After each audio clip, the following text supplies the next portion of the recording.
दोस्तों, ये कहानी एक छोटे से गांव की है जिसे लोग दूर दूर से शापित गांव के नाम से जानते थे।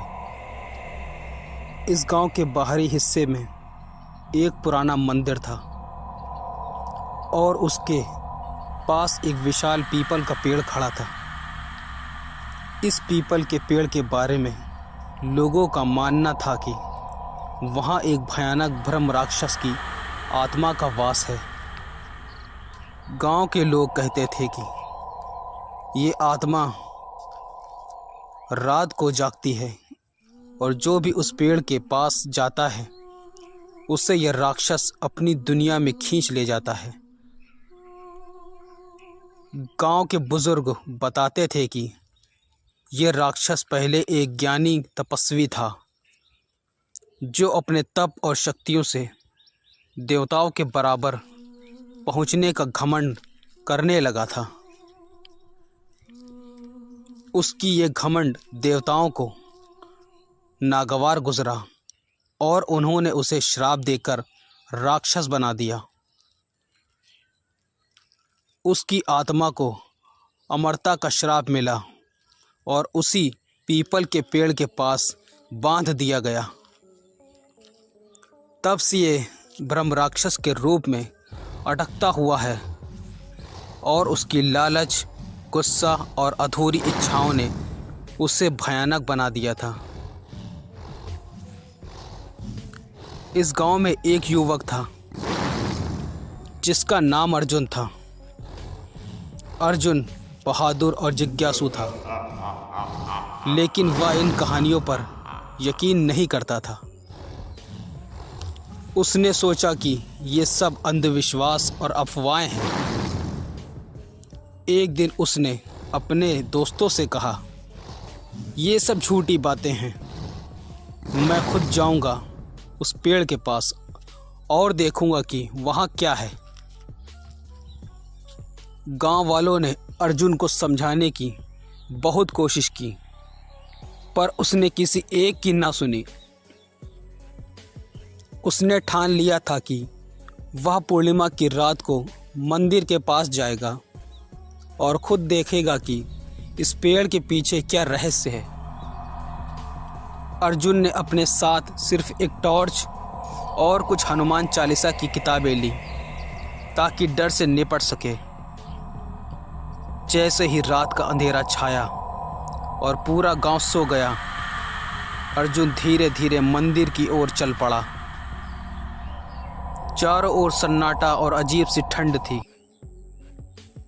उसे लग रहा था कि जैसे कोई उसे देख रहा है, लेकिन उसने अपने मन का वहम समझकर इसे नज़रअंदाज कर दिया।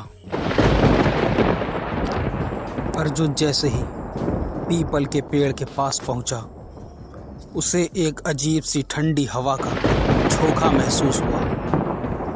उसे पेड़ के चारों ओर हल्का सा धुआं दिख रहा था जो धीरे धीरे गाढ़ा होने लगा। अचानक उसे ऐसा महसूस हुआ जैसे पेड़ के पास कोई खड़ा हो। उसने अपनी टॉर्च की रोशनी उस ओर डाली और तभी एक विकराल आकृति प्रकट हुई। उस आकृति की आंखें अंगारे जैसी लाल थीं और शरीर बड़ा डरावना लग रहा था।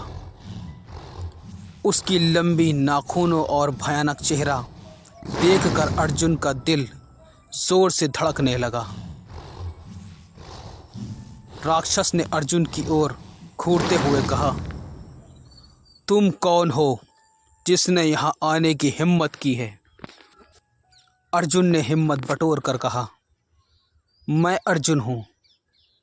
मैं देखना चाहता था कि यहाँ सच में कोई राक्षस है या ये सब बस गांव वालों की कहानियाँ हैं। राक्षस ने हंसते हुए कहा, ये कोई कहानी नहीं है मनुष्य, मैं वही हूँ जिसे देवताओं ने श्राप दिया है। मेरी आत्मा इस पेड़ से बंधी है और जो भी मेरी शांति से खलल डालता है उसे मैं अपने साथ ले जाता हूँ। अर्जुन ने धीरे धीरे डर पर काबू पाते हुए कहा, तुम्हें इस श्राप से मुक्ति कैसे मिल सकती है? ब्रह्म राक्षस की आंखों में अचानक एक दर्द झलकने लगा।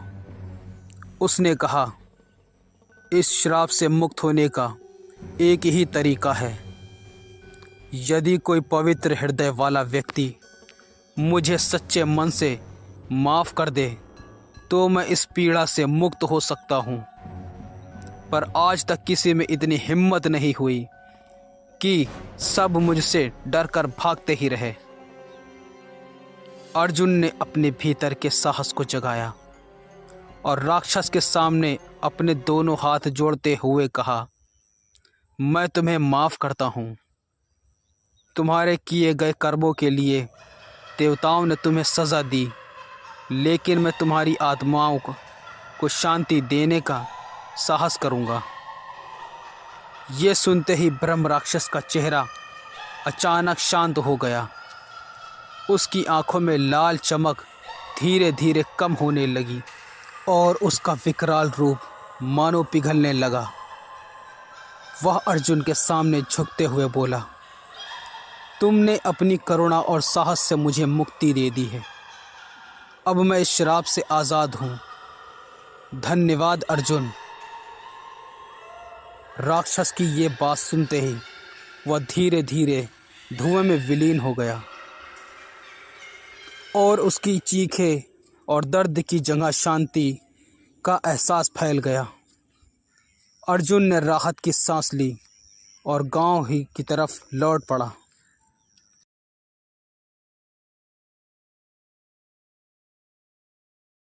अगले दिन गांव के लोग अर्जुन की बहादुरी की कहानी सुनकर हैरान रह गए। अब गांव पर से ब्रह्म राक्षस का साया हमेशा के लिए हट चुका था और लोग बिना किसी डर के पीपल के पेड़ के पास आ जा सकते थे। अर्जुन की साहस और दया की ये कहानी गांव में पीढ़ी दर पीढ़ी सुनाई जाती रही।